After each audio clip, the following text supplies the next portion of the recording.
Assalamualaikum warahmatullahi wabarakatuh. Perkenalkan, nama saya Kotrunada Salsabila dengan NPM 2408 Pada video ini, saya akan menjelaskan tentang program yang saya buat untuk UTS pemrograman lanjut. Program yang saya buat adalah sebuah kalkulator kombinasi yang berfungsi untuk menghitung nilai kombinasi dari dua bilangan, yaitu N dan R. Program ini saya buat menggunakan bahasa C++ dan memiliki dua metode perhitungan, yaitu rekursif dan iteratif. Pada metode rekursif, proses perhitungannya dilakukan dengan cara fungsi memanggil dirinya sendiri secara berulang sampai mencapai kondisi dasar, yaitu saat nilai R sama dengan 0 atau sama dengan N. Sedangkan pada metode iteratif, perhitungannya dilakukan menggunakan perulangan untuk menghitung faktorial dari N R dan N min R, lalu hasilnya dimasukkan ke dalam rumus kombinasi. Program ini juga sudah dilengkapi dengan validasi input, jadi kalau pengguna salah memasukkan nilai, misalnya R lebih besar dari N, maka program akan menampilkan pesan error dan meminta input ulang.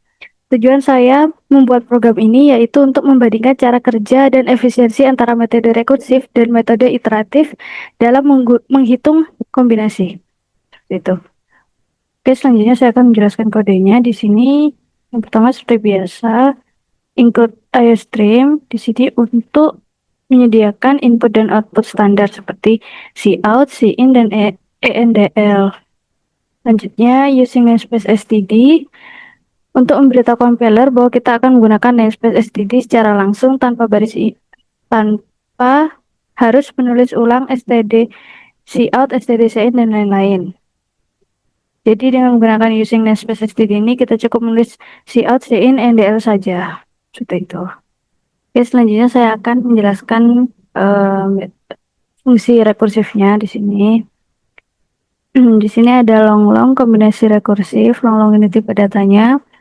Ini kombinasi rekursif, nama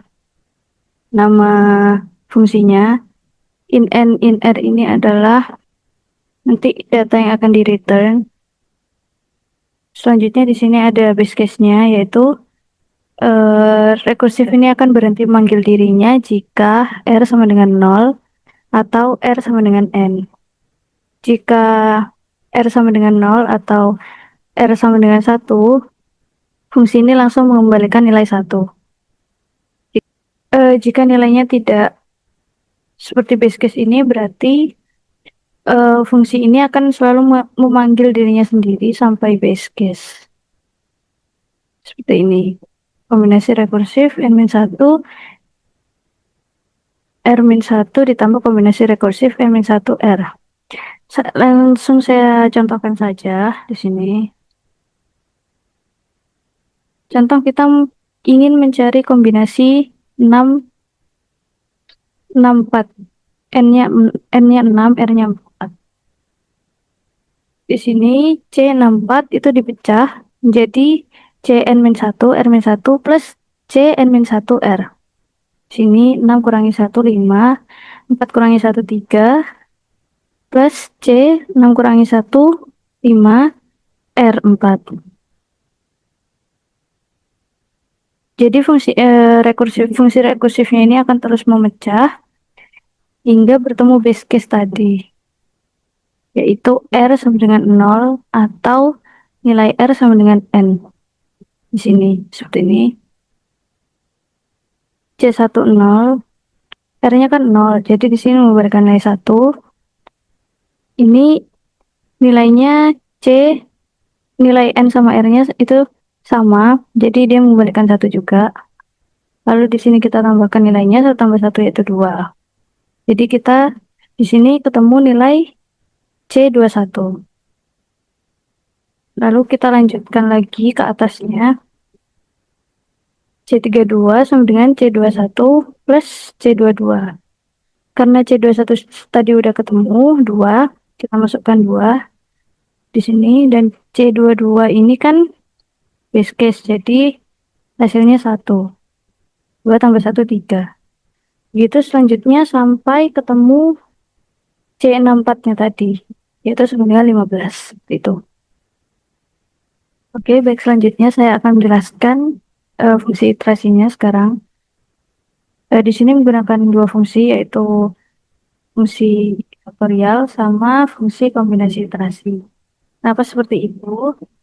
Karena rumus dasar kombinasi secara matematis memang melibatkan faktorial. Rumusnya CNR itu sama dengan N faktorial per R faktorial dikali N min R faktorial.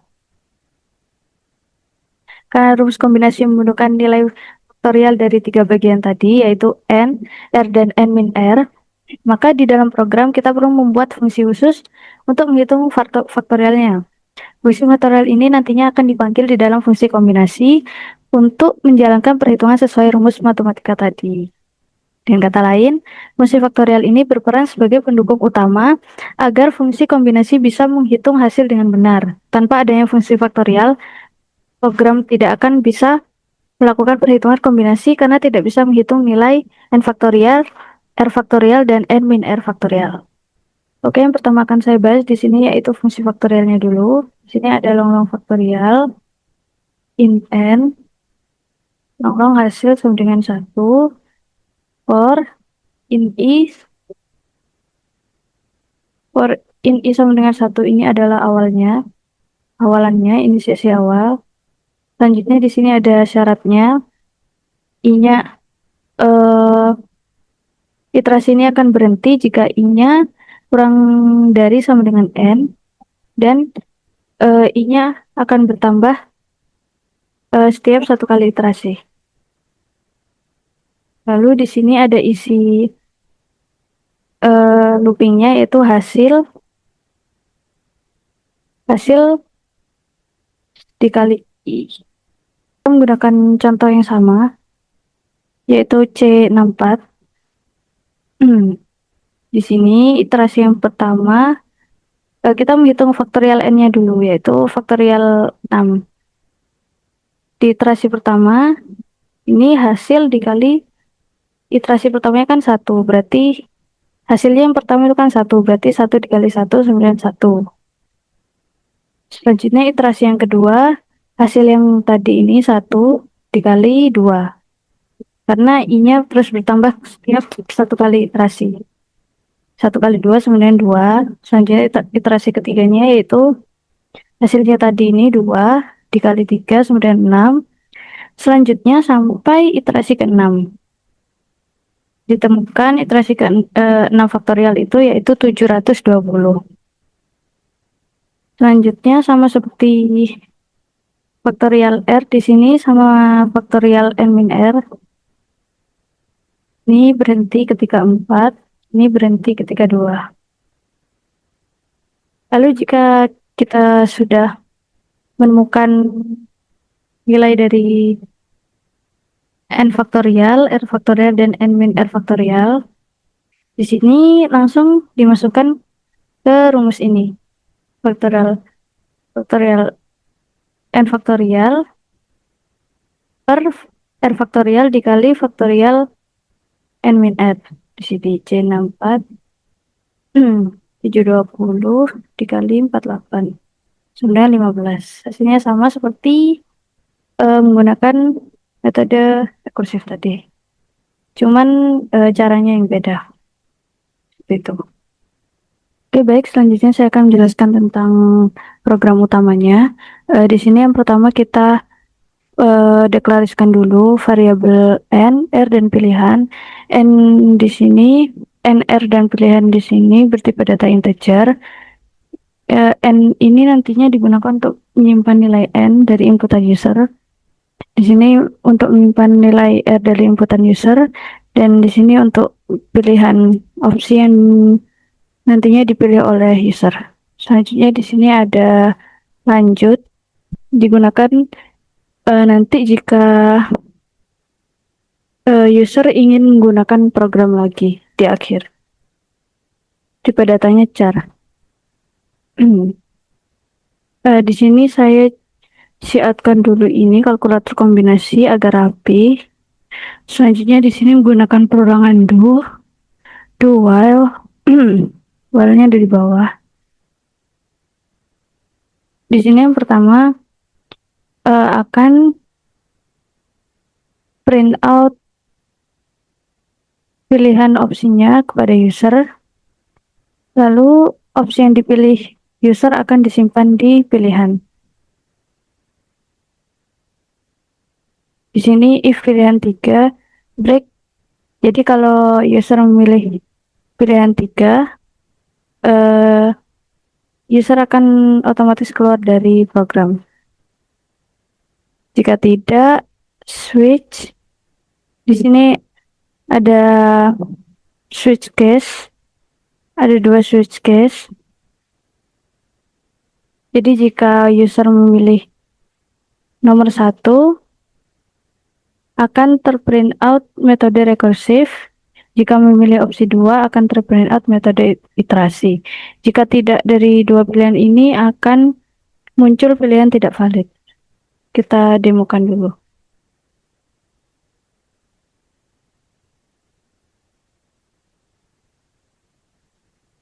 Misal di sini saya memilih opsi nomor 3. Langsung keluar ya teman-teman. Tapi jika saya mengulang lagi, semisal nomor 1, akan muncul metode rekursif. Judul metode rekursif seperti ini. Sama halnya dengan jika user memilih opsi nomor 2 iterasi.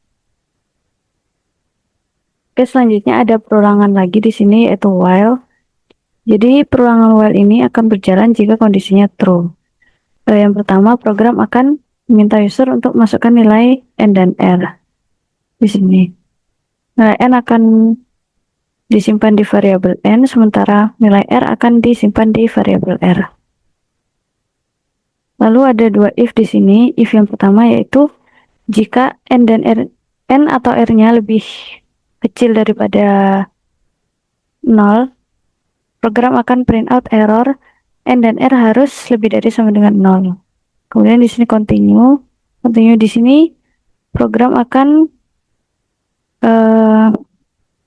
meminta user untuk memasukkan nilai n lagi dari sini. Kemudian if yang kedua yaitu r lebih besar dari n. Jika r lebih besar dari n, program akan print out nilai r tidak boleh lebih besar dari n. Silakan masukkan nilai n dan r lagi.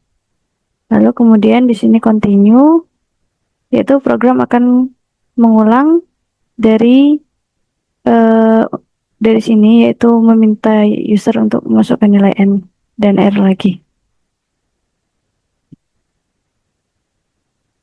Tetapi jika n dan r-nya sudah valid, di sini akan keluar dari perulangan while ini. Jadi yang selanjutnya yaitu kita mendeklarasikan variabel hasil dengan tipe data long. Jika pengguna memilih 1, berarti program akan memanggil fungsi kombinasi rekursif sambil mengirimkan nilai n dan r sebagai parameter. Di dalam fungsi ini, kombinasi rekursif, nantinya akan dilakukan proses perhitungan kombinasi secara rekursif dan hasil akhirnya akan dikirim kembali ke program main lewat return. Nilai yang dikembalikan itu nantinya disimpan di variabel hasil. Sebaliknya, jika pengguna memilih metode iteratif, maka nilai n dan r dikirim ke fungsi kombinasi iterasi. Dihitung menggunakan perulangan, lalu hasilnya juga dikembalikan ke variabel hasil di program utama. Di sini hasil disimpan di hasil. Seperti itu. Lalu setelah itu program akan print out hasil dari perhitungannya. Hasil C, di sini n-nya, R sama dengan hasilnya di sini. Lalu selanjutnya di sini program akan menanyakan kepada pengguna, hitung lagi. Selanjutnya jawaban user di sini akan disimpan di lanjut. Jadi jika user memilih Y kecil atau Y besar, programnya akan ulang dari sini. Dari sini. Akan menanyakan opsinya lagi. Tapi jika tidak, program akan print out terima kasih telah menggunakan kalkulator kombinasi. Selanjutnya di sini saya menggunakan return 0 untuk Jika programnya dijalankan ulang, semuanya mulai dari awal dan tidak menyimpan hasil sebelumnya. Oke, sekarang saya akan menganalisis perbandingan kombinasi rekursif dan iterasi. Jadi dalam program yang saya buat, ada menggunakan dua metode, yaitu metode rekursif dan metode iteratif. Mari kita bahas dari yang pertama, yaitu dari segi konsep. Metode rekursif menggunakan prinsip pemanggilan fungsi di dalam fungsi itu sendiri. Fungsi akan memanggil dirinya sendiri berulang kali sampai mencapai kondisi dasar, yaitu saat R sama dengan 0 atau R sama dengan N. Metode ini mengikuti langsung rumus kombinasi rekursif, yaitu seperti di sini.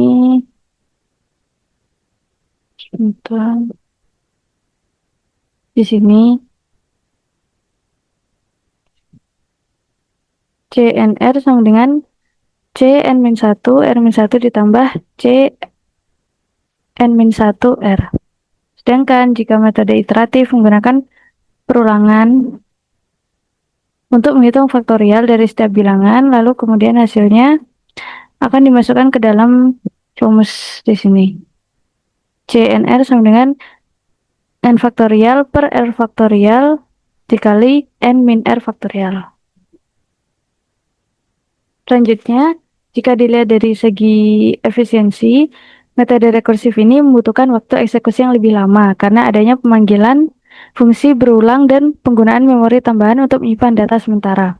Sementara metode iteratif lebih efisien karena hanya menggunakan perulangan sederhana dan tidak melakukan pemanggilan fungsi berulang sehingga proses perhitungannya lebih cepat. Lalu yang ketiga, dari segi kompleksitas kodenya, kode pada metode rekursif lebih singkat dan terlihat sederhana, namun logikanya sedikit lebih sulit dipahami. Sedangkan kode iteratif sedikit lebih panjang karena memerlukan fungsi tambahan untuk menghitung faktorial, tetapi langkah-langkahnya lebih mudah diikuti. Secara keseluruhan, metode rekursif lebih baik digunakan untuk memahami konsep logika dan struktur rekursi. Dan metode iteratif lebih unggul dari segi efisiensi dan kecepatan eksekusi, terutama ketika nilai N-nya cukup besar. Seperti itu. Mungkin sekian dari saya, kurang lebihnya mohon maaf. Wassalamualaikum warahmatullahi wabarakatuh.